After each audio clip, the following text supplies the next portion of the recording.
Vous écoutez Taoui FM. Aujourd'hui, je reçois Mathilde Pépin qui vient nous parler du Upa Nui. Voilà, tout à fait. C'est quoi le Upa Nui? Voilà, c'est ça ta question. Oui, parce que bon, on sait que ça existe, mais peut-être que pour nos auditeurs qui ne connaissent pas la traduction, la signification. Oui. C'est rentré complètement dans les mœurs. Hein. C'est un concours de danse et de musique, orchestre, qui prend effet sur toute la Polynésie. Donc, c'est-à-dire que le jury se déplace dans toute la Polynésie, aux Australes, au Tuamotu, au Gambier, aux Marquises et bien sûr sur Tahiti et Moorea. On sélectionne tout d'abord en casting, on va dire c'est les quarts de finale. Hein. Nous on appelle ça les sélectifs, donc on sélectionne des groupes qui après sont en demi-finale et ensuite en finale. Donc en danse moderne, en danse aparima, donc traditionnelle, et en orchestre. Alors là, ça y est, vous avez fait le tour des archipels? Là, ça y est, on a fait le tour, voilà, on a fait déjà... Tu t'es baladé aussi avec? Tu étais dans le jury? Ouais, je suis allée à Taha. C'était bien. Je devais aller aux Marquises, mais par faute de restrictions budgétaires, on va dire, on a réduit l'équipe, mais je suis allée à Taha. C'est génial parce qu'on est vraiment avec la population, on est logé chez les gens, on côtoie les danseurs du soir, les musiciens, donc c'est vraiment super intéressant à faire. Et ils ont été prévenus comment, par exemple? C'est le bouche à l'oreille? Comment vous procédez pour lancer les festivités comme ça? Alors écoute, on en est à la 7e année, donc c'est presque trop facile en termes de com parce que les gens attendent. Voilà, donc ils savent. Les jeunes attendent. En général, c'est pris en charge par des associations dans les communes, par des élus, par des groupes. Il y a des référents. Donc, c'est quelque chose qui est mis en place déjà. Et d'année en année, ils attendent. Donc, en fait, on a déjà des contacts. Et souvent, les groupes changent, les associations changent, mais ça fait rumeur, effet de poudre. Voilà, tout le monde sait. On sait que. On veut juste savoir quand. Voilà, en général, ça se passe fin octobre, début novembre. Alors il me semble que l'année dernière, oui voilà, ça avait commencé au mois d'avril, il me semble, quelque chose comme ça l'année dernière. Mais là depuis, alors l'équipe, on est en train de travailler dessus depuis le mois d'avril de cette année et tout au long des mois. Donc il y a eu tout d'abord l'élagage, la com, la recherche de partenaires. Oui, parce que là, tous les niveaux sont acceptés au départ. Tous les niveaux sont acceptés. La seule contrainte, c'est d'avoir entre 12 et 25 ans. Oui. Après, trop tard, c'est... Après 25 ans, c'est trop tard. À la capa, tout le monde a la capa. Voilà, non, c'est un projet qui est impulsé et réalisé et créé par l'Union polynésienne pour la jeunesse, donc c'est pour les jeunes. Et par les jeunes aussi, je dirais, puisqu'on écoute quand même à mesure des années les doléances des gens. Oui, ils en profitent pour parler, pour dire les critères. Les critères sont-ils toujours les mêmes? Oui, plus ou moins. Oui, plus ou moins. Les critères sont plus ou moins les mêmes. L'année dernière, on avait la catégorie orchestre qui était scindée en 2 catégories. Cette année, on en a fait qu'une parce qu'on se rend compte. C'est-à-dire orchestre. Il y avait ce qu'on appelle Kaina. Oui. Et puis un petit peu plus romance quoi. Mais là non, là on a tout mis ensemble, mais on se rend compte quand même d'année en année qu'il y a de moins en moins de jeunes qui choisissent cette catégorie-là. Bien sûr, d'après toi, qu'est-ce qui explose? Tout ce qui est un petit peu contemporain, non? La danse moderne, ouais, voilà. La danse moderne. Donc voilà, on est en train de... Peut-être encore plus dans les îles, parce qu'ils auront envie de s'extirper aussi. Oui, et on a des belles surprises dans les îles.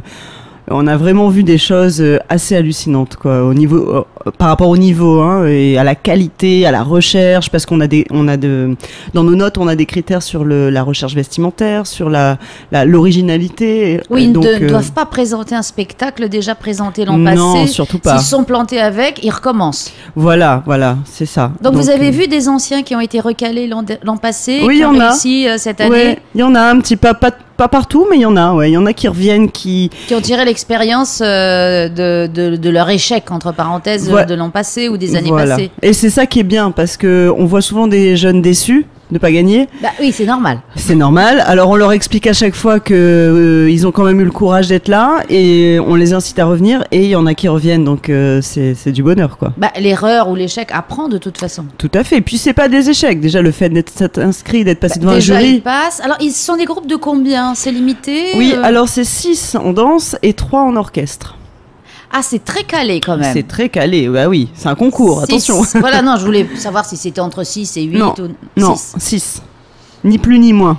Et après, vous payez, enfin les déplacements sont pris en charge, le logement lorsqu'il y a les finales et demi-finales. Voilà, on fait venir les jeunes. Enfin, pour les demi-finales cette année, on a été obligé de faire sur Tahiti des vraies demi-finales. Et sur les îles, je dirais pas des fausses, c'est pas vrai, mais on a fait sur vidéo. On n'a pas pu se déplacer parce que, effectivement, c'est un peu la crise. C'est un petit peu la crise voilà. Et on la ressent vraiment très très fort au niveau du budget du Upanui cette année. Donc on a fait les demi-finales des îles sur vidéo. C'est aussi c'est eux bien. Qui postaient les vidéos ou c'est quelqu'un de non, ça a été filmé pendant les sélectives, au moment où on s'est déplacé. Voilà. Donc et puis maintenant donc la finale, oui effectivement pour la finale par contre là les jeunes viennent, donc là on attend près de 150 jeunes, un petit peu moins de 150 jeunes. Ah carrément. Oui carrément, qui vont arriver entre le 31 octobre et le 1er novembre. Oui parce que la finale a lieu. La finale a lieu le samedi 3 novembre. Cette année petite nouveauté, tout le monde s'attendait à ce que ce soit sur Tohata, eh bien non. Cette année nous faisons la finale au complexe sportif de la Punaru à Punauia, hein. Tout simplement parce que c'est un lieu qu'on a envie de faire vivre, parce que maintenant l'UPJ est placé là-bas, on a nos bureaux là-bas. Hein, ça fait 1 an qu'on s'est déplacé de la ville au complexe sportif. Donc c'est vrai que c'est un endroit qu'on commence à maîtriser puisqu'on est situé là-bas. Donc on a eu envie de faire la demi-finale là-bas. C'est-à-dire ça va se passer à l'intérieur ou à l'extérieur ? Dans le stade. Dans le stade. Voilà. Donc il faut croiser les doigts pour que vous ne soyez pas arrosé. Et non, on ne sera pas arrosé. On a fait la commande du soleil. De nuit, ça se passe de jour ou de nuit ? Le soir. Ah, donc le soleil, c'est un petit peu embêtant. Voilà, non mais bon. De lune, peut-être. Voilà, la lune, exactement. Alors, il y a combien de membres du jury ? Alors, sur les sélectives et sur les demi-finales, en général, c'est entre 3 et 5. Et sur la finale, c'est 7. C'est toujours un nombre impair. Hein, oui, pour qu'il n'y ait pas de litige, voilà. On essaye de regrouper dans le jury des membres de l'UPJ, enfin des gens de l'UPJ, des danseurs, des artistes, des un peu plus administratifs. On essaye de mélanger les personnalités. Et d'ailleurs, ça y est, le jury est calé là ? Est en cours. On a toujours le même président du jury qui est Teiva Manoy et qui fait un peu son jury à sa sauce, quoi. Mais c'est en cours. Oui, de façon à ce que tout le monde soit impartial. Et voilà, tout à fait. Qu'il n'y ait pas des gens avec des choix déjà définis. Voilà, non, on essaye de mélanger les gens. Il y a beaucoup de revendications après, non ? Pas vraiment, non, pas vraiment. De toute façon, nous, on invite toujours les groupes, s'il y a quelques revendications que ce soit, on invite toujours les groupes à prendre rendez-vous, à venir nous voir parce qu'on a des feuilles de notation. Je veux dire, c'est transparent, il y a des critères. Ils connaissent les critères. Oui. Mais j'ai un de mes collègues qui dit les points parlent. C'est tout à fait ça. Les points parlent. Après, s'il y a des petites égalités, des choses comme ça, forcément, il y a discussion. Mais peut-être le coup de cœur du jury. Oui, mais c'est rare. En général, les points parlent très très bien. Alors, quels sont les critères ?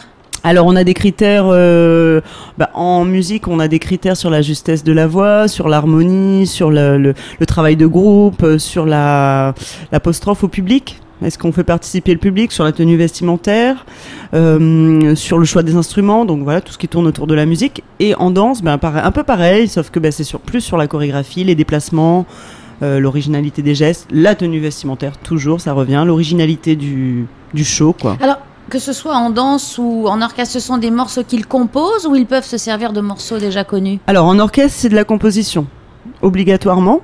Et en danse, non, c'est ce qu'ils ont envie de. Oui, c'est la chorégraphie danser, qui doit être originale et pas l'accompagnement musical. Mais en orchestre, oui, toujours, c'est de la création. Voilà, toujours sur un thème, parce que tous les ans, sur le Upanui, on a plus ou moins un thème, on va dire. En général, c'est la prévention. Cette année, c'est le safe sex. Et attention, pas le self sex. Il y a quelqu'un qui m'a dit ça la dernière fois. Je dis, c'est pas tout à fait pareil. Plus safe si c'est self. Voilà. Donc on n'attrape pas de maladie, mais voilà, c'est les maladies, c'est les préservatifs. Faire prendre conscience aux jeunes que voilà, il faut faire attention maintenant. Ah, donc il y aura des préservatifs géants qui vont danser ou quoi ? Bien sûr, bien évidemment. Oui, c'est rigolo aussi. Ça sera le chapiteau, c'est un préservatif géant. Donc autant en parler, c'est vrai, avec humour, de façon à ne pas avoir de comportement à risque, parce que vous faites œuvre de prévention aussi. Bien sûr, et puis ce qui est bien, c'est qu'après dans leur chorégraphie, dans leurs chansons qu'ils ont créées, ça se ressent. Ils ont souvent des petits panneaux avec des messages qui balancent à la fin, donc c'est toujours intéressant d'avoir un thème comme ça, quoi. Ils s'amusent bien les jeunes avec, en tout cas. Eh ben écoute, alors rendez-vous samedi 3 novembre. Voilà. Complexe de C'est gratuit. C'est gratuit en plus. C'est gratuit. Par contre, il faut s'inscrire peut-être. Voilà, il faut venir retirer les billets à l'UPJ directement, donc au complexe sportif de la Pounaroux, à partir du, on va dire, le 22 octobre. Il faut venir les retirer. C'est mieux parce que on a préféré faire des tickets quand même si c'est dans un stade, pour gérer un peu les entrées. Par mesure de sécurité. Par mesure de sécurité, tout à fait. Bien, mais écoute Mathilde, rendez-vous donc le 3 novembre. Eh ben rendez-vous le 3 novembre. À partir de quelle heure? À partir de 19h. Bon, donc on vient avant pour être bien placé. De la place pour se garer. Voilà. Il faut emmener ses POE, ses paréos, on va s'asseoir par terre ou dans les gradins, mais c'est vrai que c'est sympa par terre aussi. Bon, écoute, rendez-vous est pris. Merci Mathilde. De rien, merci.